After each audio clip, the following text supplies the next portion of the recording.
नमस्कार दोस्तों, स्वागत है आप सभी का हमारे इस चैनल गरुड़ धर्मार्थ पर। दोस्तों, अगर आप भी अपनी लाइफ में कुछ नया सीखने की चाह रखते हैं, तो इस चैनल को अभी सब्सक्राइब कर लें। दोस्तों, मोहिनी एकादशी 19 मई के दिन है और इस दिन बन रहा महासहयोग और इस दिन चुपचाप रख देना। इस जगह पर 1 रुपए का सिक्का माता लक्ष्मी के आशीर्वाद से न केवल आपके जीवन में होगी धन की वर्षा, बल्कि आप बन जाओगे करोड़पति, खुशियों से भर जाएगा। आपका घर, आपकी हर मनोकामना हो जाएगी पूरी। अचानक से बढ़ने लगेगा बैंक बैलेंस, कारोबार में दिन रात बढ़ेगा मुनाफा, इतना धन आएगा कि संभाले नहीं संभलेगा। इस दिन माता लक्ष्मी बहुत ही प्रसन्न मुद्रा में होती है और अपने दोनों हाथों से अपने भक्तों पर कृपा बरसाती है। और इस दिन यदि के अनुसार 1 रुपए का सिक्का जगह रख देंगे और वह उपाय कर लेते हैं जिसके बारे में शास्त्रों में बताया गया है और जो प्राचीन काल के समय का है, तो मान के चलिए इस उपाय को करने के पश्चात तुरंत ही आपको माता लक्ष्मी का वो वरदान और वह आशीर्वाद मिलेगा, जिसके पश्चात न केवल आपके जन्म जन्मांतर की गरीबी, परेशानी, कष्ट और समस्याएं तुरंत के तुरंत हो जाएंगी, बल्कि इस छोटे से उपाय को करने के पश्चात आपके जीवन में धन की वर्षा होगी। आपके जीवन में धन आने के सारे रास्ते खुल जाएंगे। आपके जीवन में जो धन आएगा भी और उसमें वृद्धि भी होगी मां लक्ष्मी के आशीर्वाद से। फिर आपके जीवन में आप जिस कार्य को भी शुरू करेंगे, उस कार्य में आपको सफलता हासिल होगी। हिंदू पंचाग के अनुसार एकादशी तिथि की शुरुआत 19 मई 2024 दिन रविवार की रात 12:00 से होगी और इसका समापन 21 मई की सुबह 2:22 पर होगा। ऐसे में उदय तिथि के मुताबिक इस साल यह व्रत 19 मई 2024 को रखा जाएगा। अब आप बार बार सोच रहे होंगे कि 1 रुपए के सिक्के का उपाय करके आपको माता लक्ष्मी का आशीर्वाद कैसे मिल सकता है, तो आपकी जानकारी के लिए बता दें। माता लक्ष्मी की पूजा को जब भी शुरू किया जाता है, तो 1 रुपए के सिक्के को रख करके पूजा को शुरू जाता है। देखिए, होता क्या है। प्राचीन मान्यताओं के अनुसार माता लक्ष्मी की जब भी पूजा शुरू की जाती है, तो मुद्रा का जो भी पहला सिक्का होता है, वह रखकर ही पूजा को शुरू किया जाता है। ऐसा करना शास्त्रों में बहुत शुभ बताया गया है। समझा ये जाता है कि धन में माता लक्ष्मी का वास होता है, इसीलिए माता की पूजा को सदैव छोटी मुद्रा से शुरू करना चाहिए। ऐसा यदि कोई व्यक्ति करता है, तो उस व्यक्ति तुरंत सिद्ध हो जाती है और उस पूजा का पलट करके एक व्यक्ति को लाभ जरूर ही मिलता है। इसीलिए आपने देखा भी होगा, जब भी आपके घर पर दिवाली की पूजा होती है, धनतेरस की पूजा होती है, माता लक्ष्मी की कोई भी पूजा पाठ रखी जाती है, तो माता लक्ष्मी की पूजा में सदैव 1 रुपए का सिक्का रखकर ही पूजा को शुरू किया जाता है। ऐसा हमारे शास्त्रों के अनुसार बहुत ही शुभ होता है। और यदि आप केवल आने वाली 1 के दिन माता लक्ष्मी धरती पर वास करने आएंगी और आपने सही मुहूर्त पर 1 रुपए के सिक्के का वह उपाय कर लिया जिसके बारे में तंत्र शास्त्र में लिखा हुआ है, तो मान चलिए इस उपाय को करने के पश्चात तुरंत ही आपको माता लक्ष्मी का वरदान और आशीर्वाद मिलेगा। दोस्तों, ये उपाय आपको इसी तरह से सही मुहूर्त पर करना है। और आज के दिन कई करोड़पति व्यक्ति जो है, साल की हर एक एकादशी के दिन ये उपाय करते हैं। इस दिन माता लक्ष्मी धरती पर आती है। यदि आपने ये कर लिया, तो माता लक्ष्मी के आशीर्वाद से आपके जीवन में धन की वृद्धि होने से कोई भी नहीं रोक पाएगा। दूसरा है शुक्र ग्रह को मजबूत करने का महा उपाय है। दोस्तों, यदि आपके जीवन में आप बहुत मेहनत करते हैं, बहुत परिश्रम करते हैं, परंतु आपको उसका फल नहीं मिलता, आपके पास पैसा तो आता है परंतु बेफिजूल में उड़ जाता है, तो इसकी मुख्य वजह क्या है? इसकी मुख्य वजह है कि आपका शुक्र ग्रह बहुत कमजोर है और जिसका भी शुक्र ग्रह कमजोर होता है, उस व्यक्ति के जीवन में कभी भी धन टिकता नहीं है। और एकादशी के दिन यदि आपने 1 रुपए के सिक्के का वो उपाय कर लिया जो आपको हम बताने जा रहे हैं, तो इतना करने भर से आपका शुक्र ग्रह मजबूत हो जाएगा। और दूसरी तरफ इस उपाय को करने के पश्चात आपका शुक्र ग्रह सदैव आपका साथ देगा। आप यह उपाय एकादशी की शाम को करना है। शाम के वक्त आपको 2 1-1 रुपए के सिक्के लेना है। आपके घर जो भी पूजा घर है, वहां पर आपको जाना है। इन दोनों सिक्कों को हाथ में पकड़िए। माता लक्ष्मी के सामने आपको एक घी का दीपक जलाना है और इन सिक्कों को हाथ में पकड़ने के पश्चात माता लक्ष्मी के बीज मंत्र का जाप 11 बार आपको करना है। 11 नंबर माता लक्ष्मी को बहुत ही ज्यादा प्रिय है, जो बीज मंत्र है। महालक्ष्मी हम फिर से रिपीट रहे हैं। दोस्तों, महालक्ष्मी, इस बीज मंत्र का जाप केवल 11 बार आपको करना है। इन दोनों सिक्कों, एक सिक्का आपको अपने पर्स में सदैव के लिए रखना होगा। दूसरे सिक्के तिजोरी या अलमारी में पूर्व दिशा में रख देना है। लाल कपड़े में लपेटने के पश्चात ये छोटा सा उपाय यदि आपने एकादशी के दिन कर लिया तो मान के चलिए, माता लक्ष्मी की कृपा आप पर इस तरह से बनी रहेगी जिसके पश्चात सदैव आपका शुक्र ग्रह आपका साथ, क्योंकि शुक्र ग्रह का नियंत्रण माता लक्ष्मी के हाथों में होता है। और दोस्तों, ये दोनों सिक्के जिनको आपने हाथ में पकड़ा था, माता के सामने ये दोनों सिक्के अभिमंत्रित हो चुके हैं और ये सिक्के शुक्र ग्रह का साथ आपको इस तरह से दिला देंगे जिसके पश्चात आपके जीवन में जो धन आएगा उसमें वृद्धि होगी। आपके जीवन में धन आने के रास्ते खुल जाएंगे। आपके जीवन से बेफिजूल खर्ची खत्म हो जाएगी और धन संबंधित आप जो भी निर्णय लेंगे, इस उपाय को करने के पश्चात उस निर्णय से केवल आपको फायदा पहुंचेगा। अगला उपाय है धन हासिल करने का महा उपाय। यदि चाहते हैं कि आपके जीवन में धन की वर्षा हो, आपके जीवन में इतना धन हो जिसके पश्चात आपको धन की कमी ना हो, माता लक्ष्मी के आशीर्वाद से आपके जीवन में धन की वृद्धि हो जाए, जिसके पश्चात आपकी आने वाली 7 पीढ़ी भी पैसों पर राज करें, तो बस एक छोटा सा उपाय आपको एकादशी के दिन करना है, जो आपको हम जा रहे हैं। एकादशी के सूर्यास्त के पश्चात बस एक काम कीजिएगा, नहा धो लीजिएगा, लाल कपड़े पहन लीजिएगा, क्योंकि माता लक्ष्मी को लाल रंग बहुत प्रिय है। आपके घर जहां माता लक्ष्मी की कोई भी प्रतिमा रखी है, वहां पर कर आपको बैठ जाना है। एक घी का दीपक जला दीजिए। अब एक लाल कपड़ा बिछाना है। आपको इस लाल कपड़े पर 1 रुपए का सिक्का, एक मुट्ठी धनिया, 3 लौंग आपको रखना है। इस कपड़े की पोटली बना लीजिए। पोटली बनाते हुए मौली धागे का इस्तेमाल कीजिएगा। इस पोटली को अपने हाथ में पकड़िए और माता लक्ष्मी के बीज मंत्र का जाप 11 बार आपको करना है। 11 नंबर माता लक्ष्मी को बहुत ही प्रिय है, बीज मंत्र है। इतना करने के पश्चात इस पोटली को अपनी अलमारी के दक्षिण दिशा में आपको रख देना है। केवल इतना उपाय आपको एकादशी के सूर्यास्त के पश्चात करना होगा। ये पोटली जैसे ही आप अपने तिजोरी में रख देंगे या अलमारी में रख देंगे, तो ये पोटली आपके जीवन में एक चुंबक बन जाएगी जो धन खींचने का काम करेगी। ये पोटली अभिमंत्रित होने के कारण माता लक्ष्मी का आशीर्वाद आपके लिए बन जाएगी, जिसके पश्चात आपके आर्थिक कष्ट और आर्थिक परेशानी खत्म हो जाएगी और आपके जीवन में धन आएगा जिसकी आप कल्पना नहीं कर सकते। दोस्तों, पूज्य गुरु जी ने अभी अपनी 2 दिन पहले की शिव महापुराण की कथा में 7 फूल और 7 दीपक वाला एक ऐसा खास उपाय है जो उन्होंने आज तक अपनी किसी भी कथा में नहीं बताया।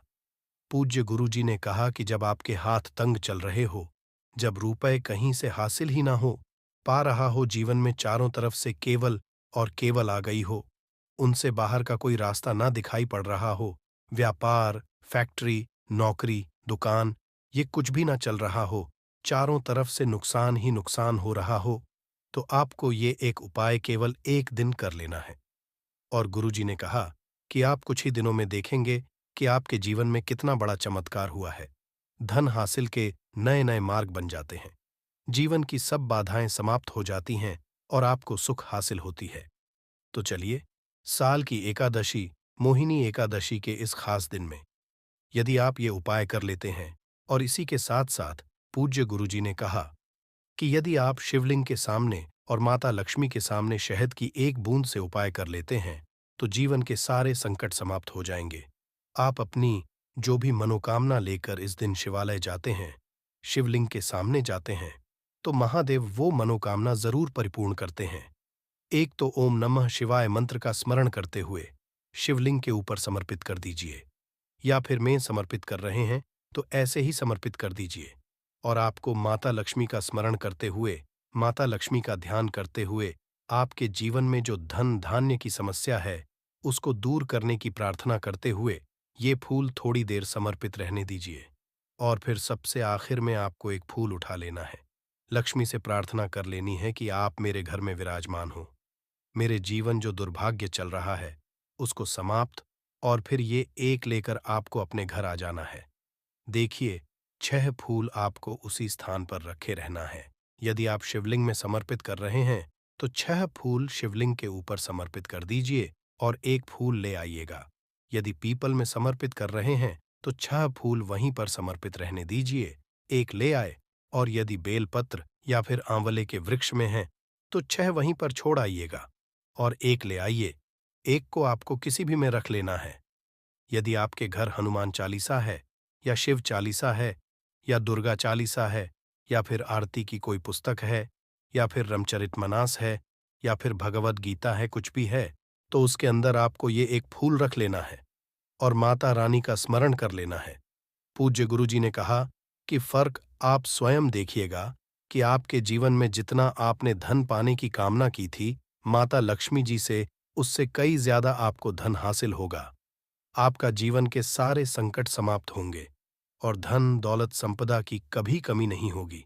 दोस्तों, ये खास उपाय आप इस मोहिनी एकादशी में जरूर करिएगा, क्योंकि ये एकादशी पूरे साल में केवल एक बार ही आती है, और आप इस उपाय को जरूर करिएगा। चलिए, अब जानते हैं गुरुजी द्वारा बताए गए अगले खास उपाय के बारे में। ये भी आपके जीवन में धन धान्य को बढ़ाने के लिए ही है, क्योंकि गुरुजी ने अभी अपनी 19 दिन पहले की शिव महापुराण की कथा में ये उपाय बताया है। गुरुजी ने कहा है कि जब जीवन में समस्याएं, तकलीफ, विघ्न बहुत ज्यादा हो, तब आपको ये उपाय कर लेना चाहिए। जब धन की चारों तरफ से हानि हो रही हो, एक तरफ से धन आ रहा हो और दूसरी तरफ से खर्च हो जा रहा हो, या फिर जीवन में धन हासिल हो ही ना पा रहा हो, तो आपको ये उप लेना चाहिए। इस उपाय के लिए आपको केवल 1 बूंद शहद ले लेना है। देखिए, ये भी आपको मोहिनी एकादशी के दिन में ही करना है, और साल में केवल के बार ही आप इस उपाय को करते हैं। देखिए, ये उपाय 2 जगह पर कर सकते हैं। यदि आप एकादशी के दिन माता लक्ष्मी की पूजा करते हैं, तो उनके सामने भी यह उपाय कर सकते हैं, और यदि आप एकादशी के दिन शिवलिंग के सामने कोई पूजा करते हैं, तो उनके सामने भी यह उपाय कर सकते हैं। पहले आप शिवलिंग वाले उपायों को समझ लीजिए। इसके लिए आपको एक बेलपत्र ले लेनी है। यदि के पास बेलपत्र है तो ले लीजिए, और नहीं है तो शिवलिंग के ऊपर छड़ी हुई बेलपत्र को उठाकर जल से शुद्ध करके फिर से उसका इस्तेमाल भी आप कर सकते हैं। बस आपको ध्यान रखना है कि ये बेलपत्र कहीं से भी कटी फटी नहीं होनी चाहिए। इस बेलपत्र में आपको 1 बूंद शहद लगा लेना है। बेलपत्र की चिकनी साइड में कहीं पर भी आपको 1 बूंद शहद लगा लेना है। चाहे पत्ती में लगा लीजिए, चाहे बीच वाली डंडी में लगा लीजिए, जिससे डंडी में तीनों पत्तियां आपस में जुड़ी रहती हैं। चाहे तो उस लगा लीजिए, या ऊपर वाली कहीं पर भी आपको 1 बूंद शहद लगा लेना है, और ये बेलपत्र आपको शिवलिंग के ऊपर समर्पित कर देनी है, और महादेव से अपनी धन की समस्या को दूर करने के लिए प्रार्थना कर लेनी है।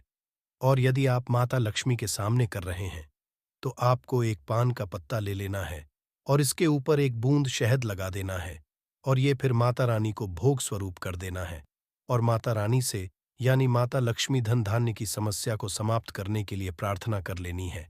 पूज्य गुरु कहा कि इस एकादशी में आप ये उपाय करिएगा, और अगले साल तक कुंवर भंडारी आपके धन के भंडार स्वयं भर देंगे। आपकी खाली अलमारी भर और जीवन से धन की समस्या सदैव के लिए समाप्त हो जाएगी। तो दोस्तों, इन दोनों जगहों में से आप चाहे तो दोनों जगह ये शहद वाला उपाय करें, या फिर किसी एक स्थान पर भी कर सकते हैं। ये उपाय आप सुबह भी कर सकते हैं और शाम को भी कर सकते हैं। बस आपके बात का ध्यान रखना है कि जिस दिन बताए उस दिन ही ये उपाय करें, जिससे उपाय का लाभ जल्दी से जल्दी आपको मिले। भगवान श्री हरि की पूजा करके उपवास रखा जाता है। श्रीमद् भगवद गीता में भगवान श्री कृष्णा जी ने अर्जुन को उपदेश देते हुए कहा था कि संपूर्ण व्रतों में एकादशी का व्रत मेरा ही स्वरूप है।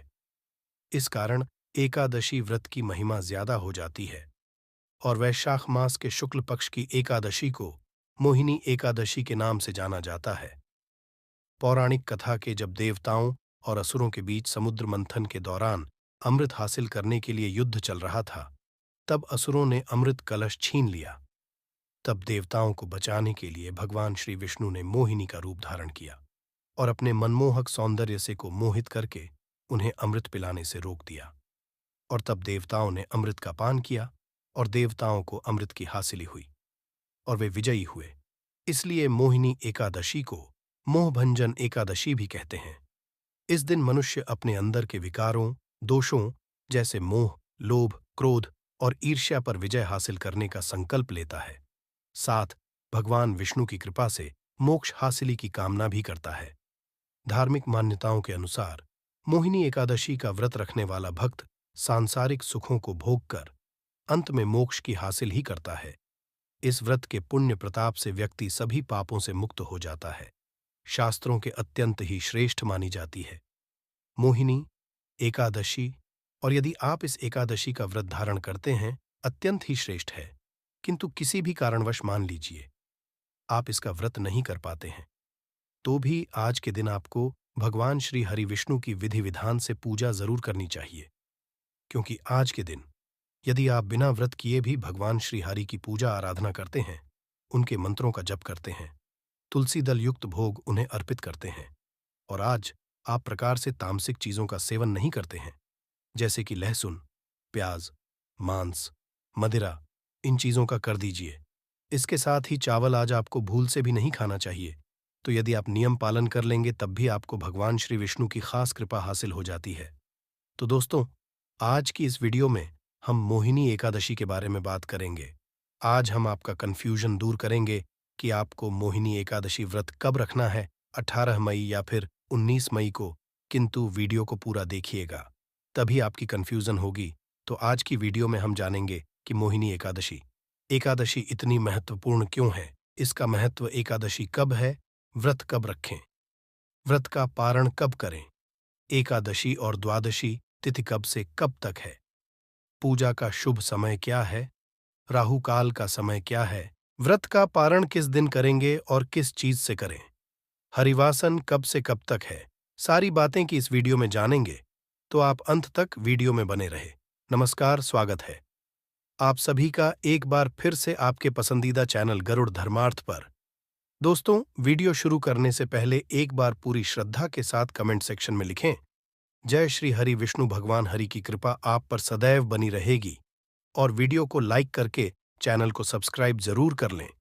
दोस्तों, पूरे वर्ष में 24 एकादशी आती है, किंतु जिस साल अधिक मास की या पुरुषोत्तम मास आता है, उस साल 2 अधिक एकादशी यानी कुल मिलाकर के 26 एकादशी, प्रत्येक महीने में 2 बार एकादशी आती है, एक कृष्ण पक्ष में, दूसरी शुक्ल पक्ष में।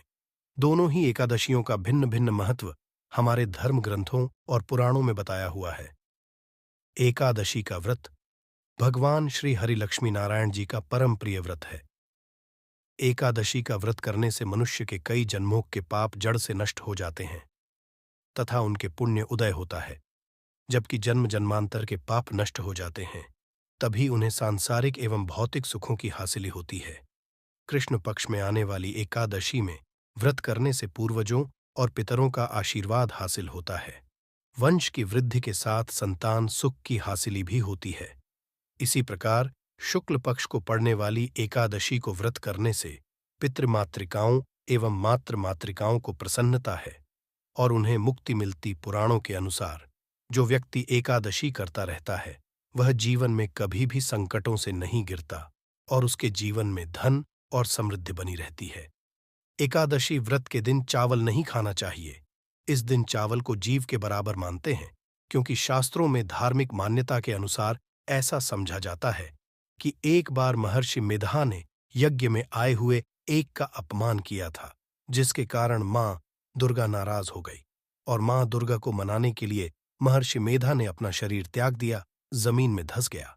इससे मां दुर्गा प्रसन्न हो गई और महर्षि को आशीर्वाद दिया कि उनके अंग भविष्य में अन्न के रूप में उगेंगे। इस कारण एकादशी के दिन अन्न, चावल और जौ उगा। उस दिन एकादशी तिथि थी, इसलिए चावल को जीव समझा गया। यही है कि एकादशी के दिन चावल खाना नहीं खाना चाहिए। दोस्तों, एकादशी के दिन दान करना अच्छा समझा गया है। वृत्ति व्यक्ति को इस दिन सामर्थ्य के अनुसार वस्त्र, जल, आभूषण, आसन, पंखा और फल इत्यादि का दान करना चाहिए। मान्यता कि इस दिन जल से भरे कलश का दान करने से बहुत अधिक पुण्य हासिल होता है, किंतु इस दिन चावल और आटे को दान करना इस दिन निषेध है। ये चावल और आटा अगले दिन द्वादशी के दिन दान करना चाहिए। जो भक्तजन माताएं बहनें एकादशी का व्रत करते हैं, उनको दशमी तिथि से लेकर के द्वादशी तक कुछ महत्वपूर्ण नियमों का पालन अनिवार्य रूप से करना चाहिए। इस बार दशमी तिथि के नियमों का पालन 18 मई 2024 शनिवार के दिन करना है तथा 19 मई रविवार के दिन मोहिनी एकादशी का व्रत रखना है। वहीं 20 मई सोमवार के दिन व्रत का करना है। दशमी के दिन एक समय शुद्ध और सात्विक भोजन करें। दशमी के दिन चावल, शहद, लहसुन, प्याज, मांस, मदिरा, मसूर की दाल, कटहल की सब्जी का उपयोग भोजन के रूप में नहीं करना चाहिए। दशमी के दिन पराये अन्न अर्थात दूसरे के घर का भोजन नहीं करना चाहिए। ब्रह्मचर्य व्रत का पालन। एकादशी के दिन सुबह जल्दी उठकर के स्नान करके पूजा अर्चना करके एकादशी व्रत का धारण करें। पद्म पुराण के उत्तरखंड के अध्याय 62 में श्लोक नंबर 25 में लिखा हुआ है, हे कमल नयन, भगवान अच्छे एकादशी के दिन निराहार रहकर कि दूसरे दिन ही भोजन करूंगा। एकादशी के दिन संकल्प आपको धारण करना चाहिए। एकादशी के दिन सुबह सूर्य भगवान को जल अर्पण करें, माता पिता को प्रणाम करें, तुलसी जी का पूजन, गौ माता का पूजन करें। एकादशी के दिन अन्न नहीं खाना चाहिए, केवल और केवल फलाहार करना चाहिए। सर्वोत्तम फलाहार गाय का दूध एवं फल समझा गया है। झूठ न बोलें, क्रोध न करें, लड़ाई झगड़ा एवं वाद विवाद बिल्कुल न करें। ब्रह्मचर्य का पालन करना चाहिए। दाढ़ी कटिंग या सेवन नहीं करवाएं।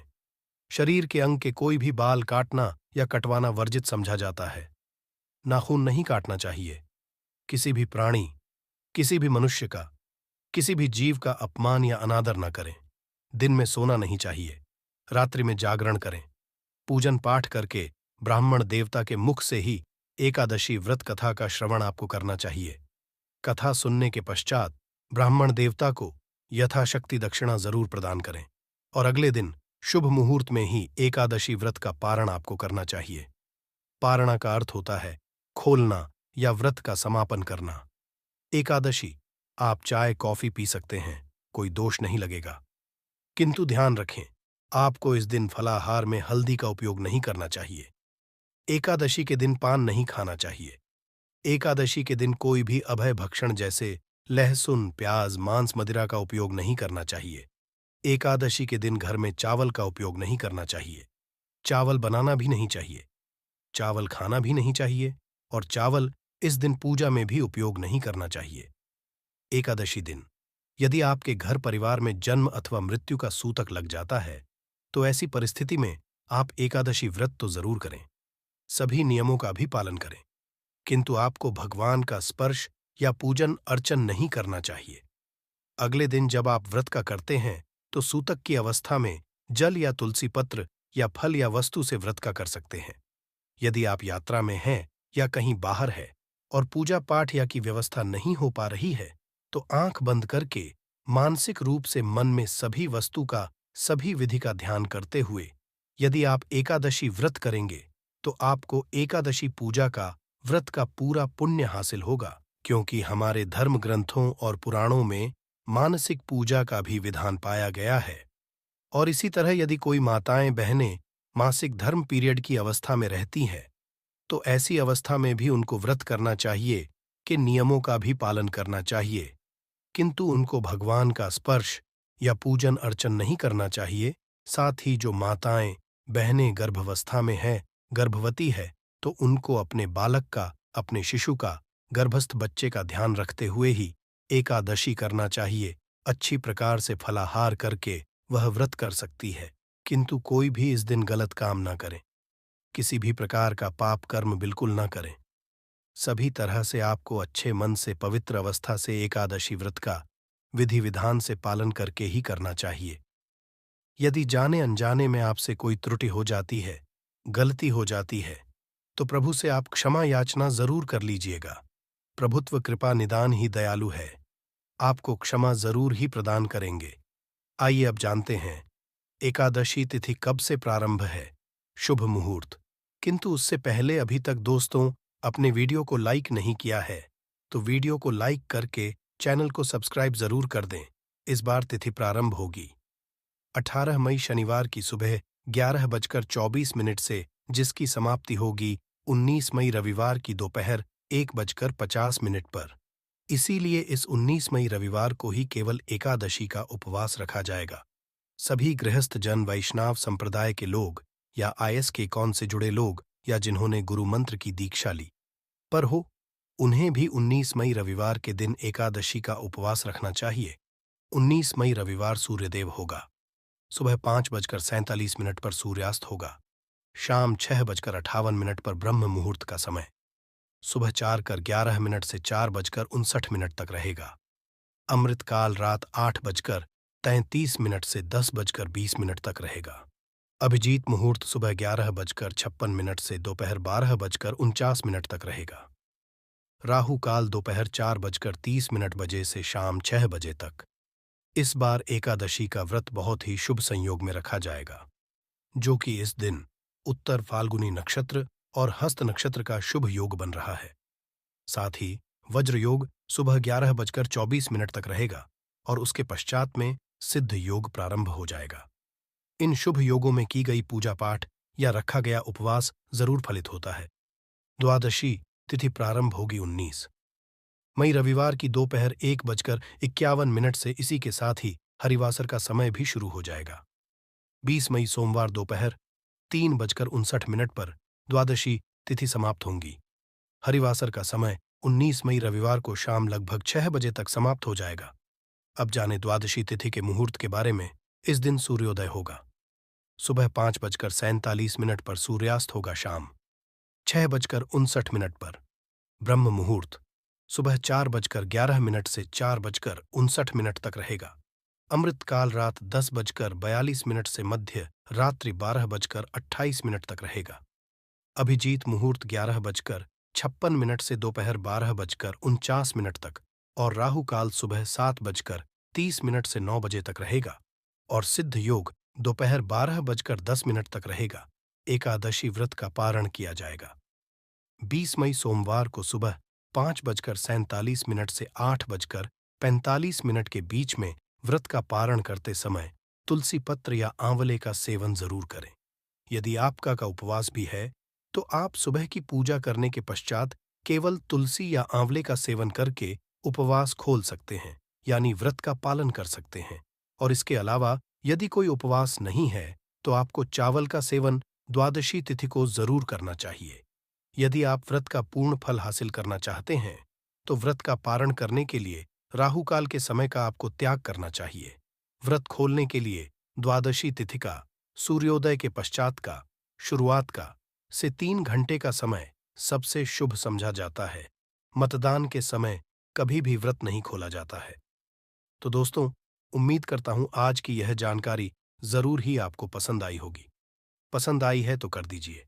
ऐसे ही व्रत त्योहार से संबंधित जानकारी और व्रत कथा सुनने के लिए हमारे चैनल को सब्सक्राइब करके बेल आइकॉन का बटन जरूर ही दबा दीजिए।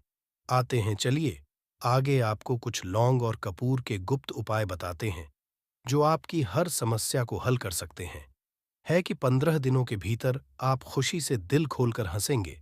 आज की इस वीडियो में हमने कपूर के कुल 12 उपाय बताए हैं जो पूज्य गुरु जी प्रदीप जी मिश्रा अपने कथाओं में अक्सर बताते रहते हैं।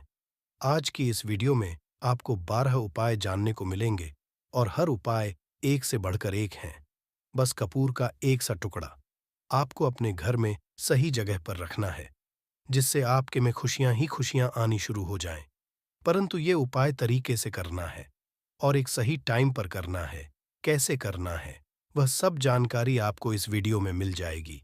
हम सभी जानते हैं कि हर व्यक्ति दुनिया का, चाहे जो भी इंसान हो, जहां भी रहता हो, सबके घर में कुछ ना कुछ तरह की समस्याएं हैं। किसी के घर में कुछ है तो किसी के घर में कुछ है। चाहे वो बीमारी हो, धन की कमी हो, व्यापार नहीं चल रहा हो, कला होता हो, सुख समृद्धि में कमी आ गई हो, बच्चे की पढ़ाई अच्छी चल रही हो, तो हर परेशानी का उपाय आपको इसी एक वीडियो जाएगा। तो आपसे है कि इस वीडियो को पूरा देखिएगा और जो आपके दोस्त हो, जो आपके फैमिली मेंबर्स हो, उनको भी इसे शेयर करिएगा क्योंकि उनको भी लाभ मिले और पुण्य का समझा एक बहुत अच्छी बात है। तो आपसे रिक्वेस्ट है कि इस वीडियो को पूरा देखिएगा और यदि चैनल पर नए हैं तो चैनल को ज़रूर सब्सक्राइब कर लीजिएगा और वीडियो में यदि आपके काम की जानकारी लगे, वीडियो पसंद तो एक लाइक कर दीजिए। तो चलिए जानते हैं कपूर के चमत्कारिक उपाय के बारे में। इस वीडियो में आपको कपूर के कुल 12 उपाय हम सभी जानते हैं कि कपूर एक उड़ने वाला पदार्थ है। यदि खुले में आप इसको रख देंगे तो वह उड़ जाएगा और अक्सर हम पूजा में आरती के पश्चात आरती के समय इसको उपाय करते हैं घर की दरिद्रता मिटाने के लिए और घर में सुख शांति और समृद्धि लाने के लिए हम इसका उपाय करते हैं। इसे जलाने वातावरण में एक अच्छा सुगंध फैल जाता है और घर की नेगेटिव एनर्जी दूर हो जाती है और हमारे मन को शांति मिलती है। संस्कृत में इसे कर्पूर, हिंदी में कपूर और अंग्रेजी में कैम्फोर कहते हैं। तो पहला जो है, आपके घर में लड़ाई झगड़ा बहुत ज्यादा होता है, छोटी छोटी बातों पर ही गाली क्लोज होने लगता है, परिवार रिश्ते भूल जाता है कि कौन बड़ा है कौन छोटा है। तो इसके लिए आपको क्या करना है, आपको एक कपूर का टुकड़ा ले लेना है। एक पीस कपूर ले लीजिए